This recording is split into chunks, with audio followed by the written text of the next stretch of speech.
வணக்கம் உறவுகளே, சற்று முன் கிடைக்கப்பெற்ற ஒரு மிக முக்கியமான செய்தி ஒன்று வெளியாகியுள்ளது. வீடியோவை தொடர்ந்து முழுமையாக பாருங்கள். புதிய பார்வையாளர்கள் நமது சேனலுக்கு மறக்காமல் சப்ஸ்கிரைப் மட்டும் பண்ணிடுங்க.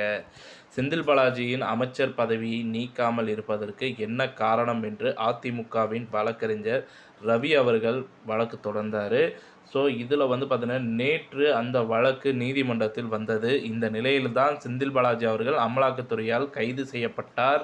அவர் பார்த்தீங்கன்னா, குற்றவாளி தான், ஊழல் செய்தவர் தான், 420 தான் என்று நீதிபதிகள் கார்த்திகேயன் அவர்கள் உத்தரவிட்டிருந்தார்.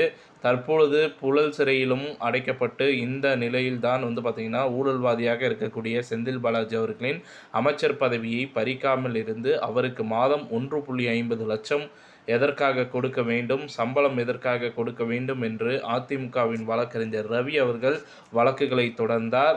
உடனடியாக மக்களின் பணத்தை வீணாக்கக்கூடாது, வரிப்பணத்தை வீணாக்கக்கூடாது என்பதற்காகத்தான் அவரது பதவியை நீக்க வேண்டும் என்று முதல்வர் ஸ்டாலின் அவர்கள் செய்யக்கூடிய, இந்தியாவில் எந்த ஒரு முதல்வரும் செய்யாத தவறை ஸ்டாலின் அவர்கள் செய்து வருகிறார் என்று அவரது குடும்ப சொத்துக்களையும் அவரது குடும்பத்தை கூண்டோடு சிறையில் அடைக்கப்படாமல் இருப்பதற்காகத்தான் செந்தில் பாலாஜியின் பதவியை பாதுகாத்து வருகிறார் என்று அதிமுகவின் வழக்கறிஞர் ரவி அவர்கள் உயர்நீதிமன்ற நீதிபதிகளிடம் கூறியிருக்கிறார்.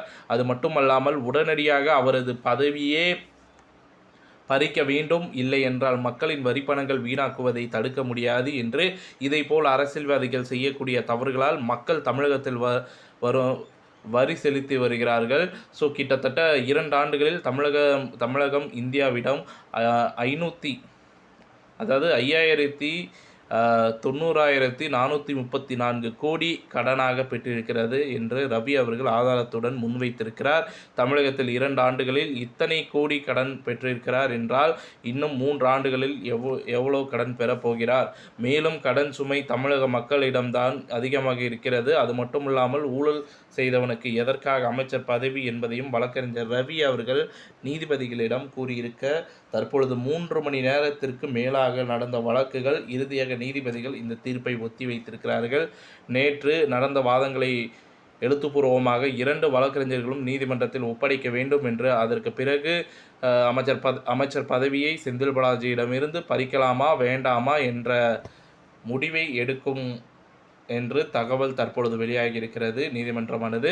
ஸோ நேற்று நடந்த வாதத்தின் சிறப்பாக வழக்கறிஞர் ரவி அவர்கள் வாதாடினார். இன்றும் நீதிபதிகள் பாராட்டியிருக்கிறார்கள். அதிகபட்சம் செந்தில் பாலாஜியில் அமைச்சர் பதவி பறிபோகும் என்ற தகவல் தற்பொழுது இதன் மூலமாக தெரிய வந்துள்ளது. அனைத்திந்திய அண்ணா திராவிட முன்னேற்ற கழகத்தின் வழக்கறிஞராக ரவி அவர்கள் சிறப்பாக வாதாடியுள்ளார் என்று எடப்பாடி பழனிசாமி அவர்களும் பாராட்டியிருக்கிறார்.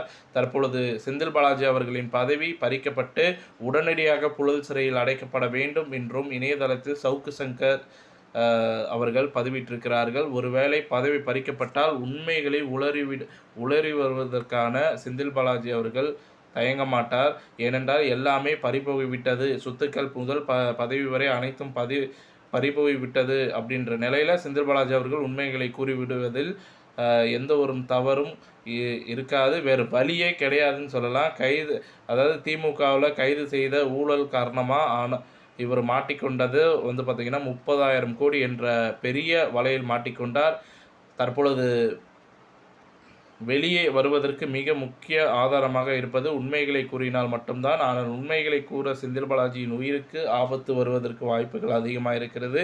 பார்க்கலாம், செந்தில் பாலாஜியின் பதவி பறிக்கப் போகிறார்களா? முதல்வர் ஸ்டாலின் அவர்கள் கைது செய்வாரா? உண்மைகளை உளறுவாரா செந்தில் பாலாஜி என்பதை பொறுத்திருந்து பார்ப்போம். இந்த தகவல் பிடிச்சிருந்தால் லைக் பண்ணுங்கள், ஷேர் பண்ணுங்கள். மறக்காமல் நம்ம சேனலை சப்ஸ்கிரைப் பண்ணி பெல் ஐக்கானை கிளிக் பண்ணி வச்சுக்கோங்க. நன்றி, வணக்கம்.